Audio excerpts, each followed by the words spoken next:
Ayan. Papasok na naman tayo. Pero mukhang ano, matagal pa yung bus. Iniwan niya ako sa unang schedule. Mamaya hintayin ko na naman yung susunod. Kasi ano late na naman ako. Everyday late ako sa trabaho ko. Kasi late ako nagigising Kasi late ako natutulog, di ba? Pag late ako natutulog, late ako magigising, late ako sa trabaho. Late din ako sa bus. Di ba? Pero yung anak ko kasi alas 5 na madaling araw ang pasok niya. Hanggang alas 2 ng hapon. Kaya dala-dala niya yung sakyan. Yung isa naman, andun naman sa apartment nila. Kaya tanghali pa ang duty niya doon sa coffee shop namin.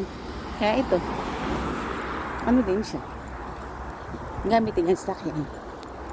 Kaya ito, asa na lang tayo sa bus. Ayan, diba? Ayan o. Ay, yan na naman tayo. Pasok. Umuusok yung ano ko, umuusok yung nguso ko. Sobrang lamig. Ano? Nakita ko konti na naibuga ko na kanina kasi. Grabe. Ang ano ngayon?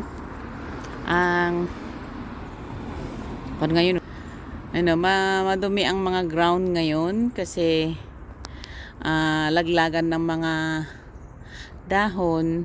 Tapos pag nahulog lahat ng mga dahon, meron nang magbo-blow para maipon.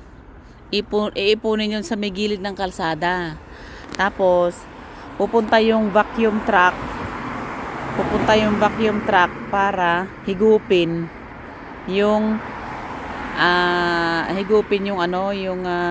mga dahon na naipon. Tapos ipapak siya. Pag ipinak nila, pag nakapak naman ay ilalagay sa isang para bubulukin para fertilizer. Ibebenta nila yan, fertilizer yan, di ba? Ganon katipid ang mga dito, ang government dito, walang nasasayang. O kaya itong mga dahon na pag nabulok na yung mga dahon, alam mo yung mga may garden sa gitna ng kalsada, yung pagitan ng kalsada. Tapos o kaya dun sa mga gilid-gilid ng mga kalsada, gilid-gilid ng mga lalagyan ng bulaklak. Yun ang ginagamit nila diyan. Pampataba. Diba? Kung creative sila kung ganun sana sa atin, edi asenso sana sa atin, di ba? Kaya ayan, tayo lang talaga ang kulelat lagi, di ba? Kaya diyan na yung bus, kaya na tayo. Ay, papasok ka naman sa trabaho. Ang lamig. Hindi ko suot yung bonnet ko na hanggang dito sa neck Yun bonnet ko hanggang dito, matatakpan dito hanggang doon. Tapos na yan.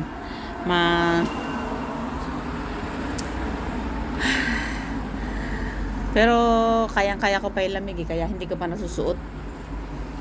Mo, wala pa Ito yung schedule ng bus. Tignan ko nga yung schedule ng bus. Matagal pa. Nakakaalis lang pala, kakadaan lang. Late na naman ako. Ito yan, schedule ng bus.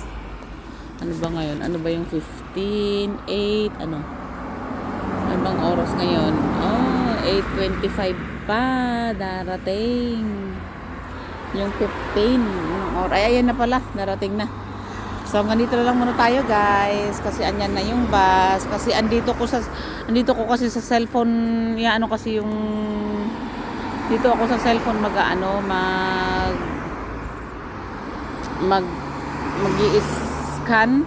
i-scan ko yung cellphone ko para sa pamasahe ko dito sa bus kasi yan ang uso ngayon.